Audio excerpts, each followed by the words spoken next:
Vamos falar agora sobre o seu dinheiro, sobre a aposentadoria. Você sabia que cada vez que o salário mínimo muda, pode mudar também o cálculo para saber qual é a aposentadoria? Vamos dar uma olhada no VT e a gente conversa sobre isso aqui no estúdio.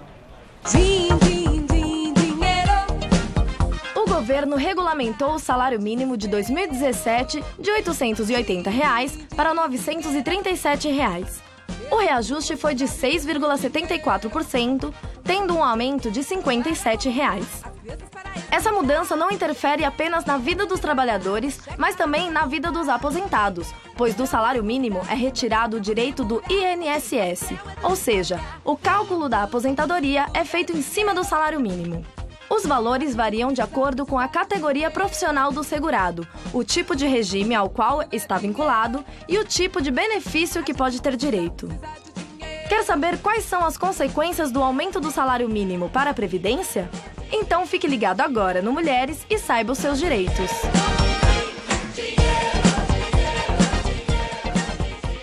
Vamos falar sobre esse assunto com a Patrícia Evangelista, que é advogada especialista em Previdência, está aqui com a gente hoje. Bem-vinda, tudo bem?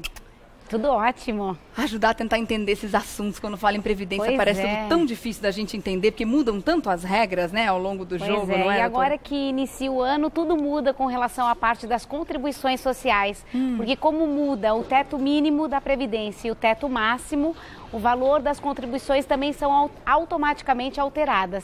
E pode ser alterado para mais ou para menos? Sim, para mais, porque todo ano sempre tem um aumento, Sempre tem um aumento, um reajuste. Exatamente. Tá bom. Vamos dar uma olhada então nas perguntas que a gente tem. Tem uma tabelinha primeiro. Vamos dar uma olhada nessa aqui, ó. Tabela de contribuição 2017 para empregados. Então, explica pra gente. Como você pode ver, assim, varia de acordo com a faixa salarial. Então, o empregado, ele tem um valor descontado diretamente do Olerite e repassado para a Previdência Social. Sim. Então, se ele percebe até R$ 1.659,38, o percentual, a alíquota é de 8%. Se a faixa salarial dele está de R$ 1.959,39 a R$ 2.765,66, aí a alíquota aumenta para 9%.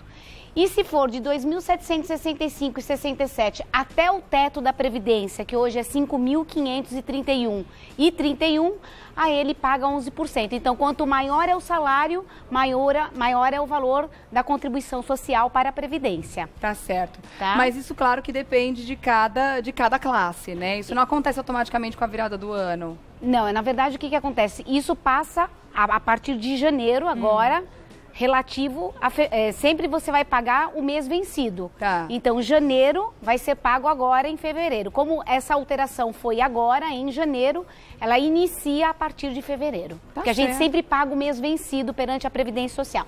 Isso aqui funciona para os empregados comuns, os que têm registro em CLT, né? Os empregados domésticos e os trabalhadores avulsos. Tá bom. É essa a regrinha. Tem mais uma tabela pra gente olhar aqui pra você explicar pra gente. Tá. Então, aí o que acontece? Aqui é a contribuição feita para o facultativo e o individual. Só que dentro do facultativo e individual, a pessoa pode estar inserida dentro de dois regimes. O regime geral de previdência social, que é o comum, que a pessoa tem direito a qualquer tipo de aposentadoria, qualquer tipo de benefício previdenciário.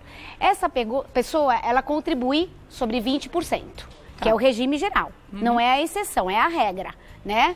E aí, a contribuição dela passa a ser 20% sobre o mínimo, que seria 20% de 937, dá 187,40.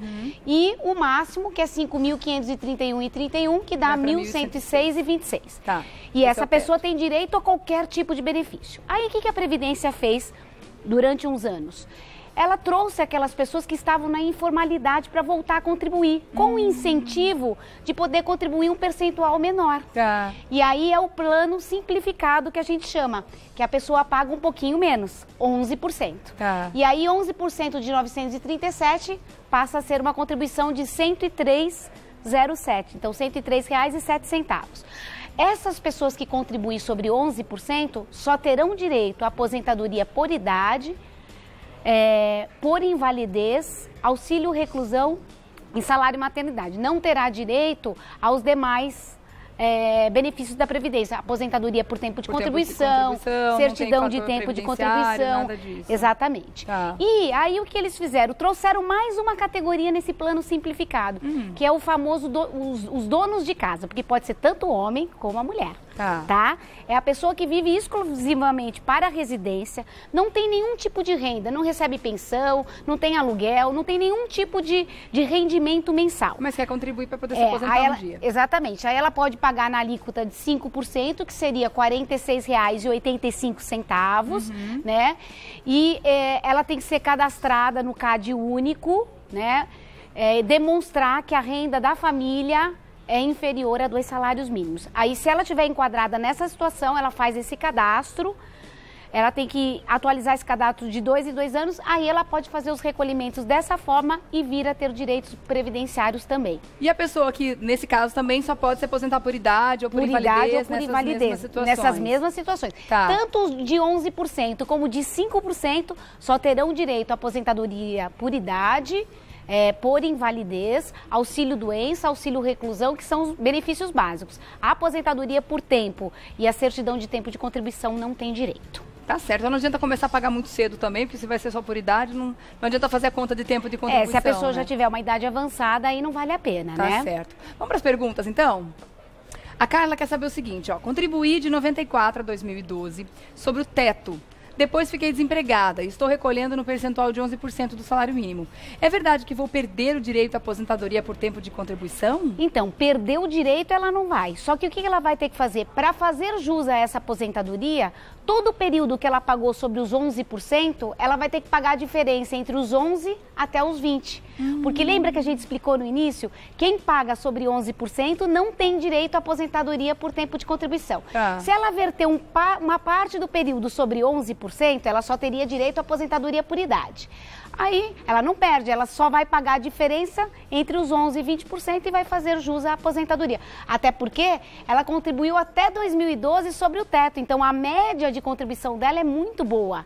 Então, vale a pena ela pagar a diferença para ter direito a uma aposentadoria mais vantajosa. Tá certo, tá bom. Eu dou um recadinho e já volto, pra gente continuar nosso papo do pessoal de casa. Vamos colocar mais uma na tela? Antônio Carlos. Contribuir um período pagando 3 salários mínimos. Posso aumentar o valor da contribuição? Pode sim. Desde novembro de 99 para cá, você pode fazer alteração de valor contribuídos a seu bel prazer. Então, você pode, entre o valor do mínimo e até o teto da Previdência, você pode, por exemplo, pagar 1 ano sobre o teto. Teve uma situação, aumentar ou diminuir como quiser. Desde que seja entre o mínimo e o máximo, você pode fazer variação, não tem problema algum. Tá bom, tá tranquilo então, Antônio Carlos, pode fazer sim. Vamos lá, próxima, César. Tenho 65 anos de idade e nunca contribuí para a Previdência Social. Vou ter direito a algum tipo de benefício previdenciário? Então, benefício previdenciário não. Por quê? Porque para o benefício previdenciário é exigido que você tenha contribuído, a contribuição, que é a característica primordial, é a contributividade. Mas ele pode vir a ter direito a um benefício assistencial que também é pago pelo INSS. Que ele é conhecido como LOAS, porque ele é regido pela Lei Orgânica da Assistência Social. É uma ajuda de custo do governo para as pessoas pobres na acepção jurídica do termo, ou seja, aquelas pessoas que não têm renda, não tem nenhum familiar que ajuda. Então, se essa pessoa estiver inserida dentro desse contexto e a renda familiar é inferior a 1/4 do salário mínimo, ele terá direito a receber o valor de um salário mínimo, não tem 13º e não transfere para herdeiros em caso de falecimento. Mas tem sim. O que ele tem que fazer, então? Onde ele tem que procurar? Ele tem que fazer uma solicitação no próprio INSS. Embora não seja previdenciário, é o INSS que faz os pedidos, que recebe os pedidos de benefícios assistenciais, que é o amparo ao idoso e ao deficiente. Tá certo. Então, no caso dele, nem por idade, apesar de já ter 65 anos, já não, que ele não ele vai ter direito só a esse benefício assistencial, que é o mesmo valor que uma aposentadoria por idade, talvez, que é salário mínimo. Tá. Hoje ainda estão valendo as regras antigas. A gente ainda não teve, ainda está sendo discutida a reforma da Previdência, mas ela ainda não aconteceu. A realidade hoje é qual? A gente tem fator previdenciário, Podemos escolher entre o fator previdenciário, por idade e tempo de serviço. Isso, na verdade nós temos hoje 2 tipos de aposentadorias básicas, aposentadoria por tempo de contribuição e por idade. Na por idade é exigido 60 anos para a mulher e 65 anos para o homem e no mínimo 15 anos recolhidos. Na aposentadoria por tempo de contribuição é exigido 35 anos para o homem, 30 anos para a mulher, independente da idade. O que ele pode optar é por um cálculo mais vantajoso sem o fator previdenciário, se entre o tempo mínimo exigido por lei mais a idade der uma soma de 85 para a mulher e 95 para o homem, aí terá direito a uma aposentadoria integral sem nenhuma redução. Tá certo. Tá bom. Vamos ver a próxima, então? Maria Dolores, estou desempregada há 6 meses, mas quero voltar a recolher. Como e em que valor devo efetuar este recolhimento? Então, na verdade, como ela está desempregada, ela pode fazer o recolhimento no código de facultativa, que é o código 1406. Ela não precisa nem ir na Previdência Social. Basta comprar o carnezinho ou pagar pela internet, utilizando o código 1406, que é a pessoa que não tem renda, né, que está desempregada. Ela vai utilizar o número do próprio PIS que ela tem, né?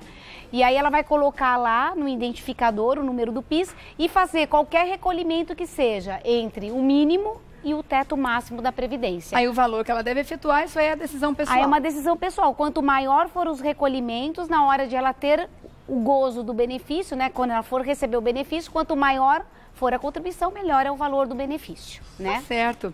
Eu acho muito interessante essas conversas sobre Previdência Social, porque a gente descobre que não é um bicho de 7 cabeças, né? Não é tão difícil impossível, né? Quanto a gente imagina, né? Dá para entender sim, mas é claro que se de repente você não tem acesso a essas informações, tem o site do INSS que a gente pode também consultar, né? O site da Previdência Social também. E sempre tem um advogado especialista em Previdência Social para nos ajudar, né? Se você quiser fazer, por exemplo, contato com a Patrícia Evangelista, sosprevidenciario@uol.com.br, né? sosprevidenciario@uol.com.br. Patrícia Evangelista, obrigada pela presença aqui. Até uma próxima, viu? Eu que agradeço pela essa oportunidade. Obrigada.